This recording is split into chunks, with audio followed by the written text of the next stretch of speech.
Et comme tous les jours sur ce son de basse de Fender Précision, on démarre avec Pierre Desraux de Pure Média. Je voulais être précis sur la précision. Mais Bonjour vous Pierre. avez raison, bonjour On Philippe. commence avec vous par les audiences télé. Qu'est-ce que les Français ont regardé hier à la télé? On va commencer avec un carton. Hier, c'est France 3 qui s'est largement classé en tête des audiences de la soirée. Et ce n'est pas une grosse surprise non plus, puisque la 3 proposait hier un nouvel épisode de sa machine de guerre, Capitaine Marlowe, la série policière de José Dayan avec Corinne Maziero.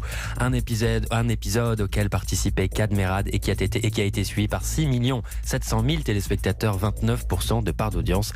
C'est une nouvelle qui fera plaisir à Anne Olmes, qui était votre invitée Oui, hier. on porte bonheur. Ah, sur ma feuille, écrit 6 970 000. Ça, c'était la semaine dernière. Ah, d'accord. Là, voilà. c'était 6 700 000. Voilà. Exactement, tout à fait.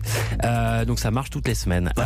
Ensuite, on retrouve à égalité M6 et TF1. Alors, M6 qui proposait le second numéro de la saison 14 de La France a un incroyable talent. Le concours d'artistes animé par David Ginola est jugé par Marianne James, Eric Antoine, Sugar Chamy et Hélène Ségara. Cette deuxième soirée a fédéré 3 millions de Français, 14,6% de part d'audience. Tout va bien pour la France, un incroyable talent. TF1 donc est à égalité avec M6, avec SWAT, sa série américaine avec Shemar Moore, 3 millions de fidèles là aussi, 13,6% de part d'audience. Pour TF1, c'est un peu moyen.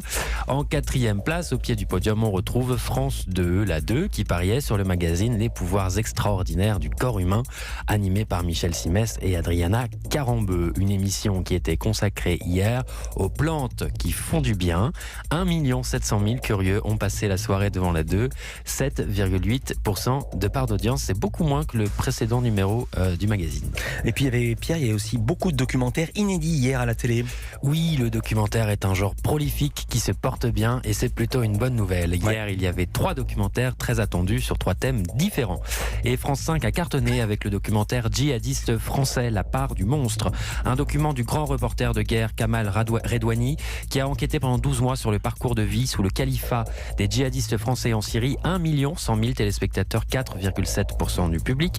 Arte avait fait le choix, elle, du documentaire politique. La chaîne franco-allemande qui diffusait hier Turquie, Nation Impossible, un document de Nicolas Glimois sur l'histoire très contemporaine de la Turquie, notamment sur le président Erdogan, 560 000 personnes. Moi, je l'ai regardé hier et justement, on va parler de la Turquie dans l'infomédia du jour avec Étienne Gernel. Ah ben voilà, vous voyez. Et enfin, TMC, dans un tout autre style, pariait sur un documentaire culturel consacré à Freddie Mercury et à Queen, l'un des plus grands groupes de rock de tous les temps.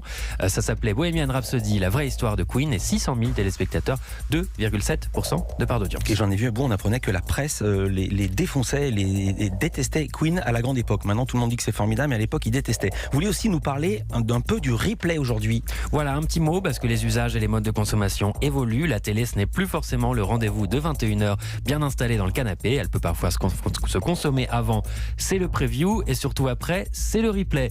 Et ces chiffres-là sont bien sûr mesurés. Un exemple ce matin, la semaine dernière, le lancement de la série française La Dernière Vague sur France 2 avait rassemblé 3 600 000 téléspectateurs. C'était déjà un très bon score. 7 jours plus tard, en incluant le replay, ce chiffre monte à 4 200 000 personnes. Ça fait 600 000 de plus. Et c'est encore un meilleur score. Et c'est encore une bonne nouvelle pour Anne Olmes, décidément. Merci beaucoup Pierre Desraux. Et si vous voulez réentendre la chronique de Pierre Desraux, nous on n'a pas le replay, on a le podcast et tout est à réentendre sur le site europe1.fr. Merci Pierre, à demain. Europe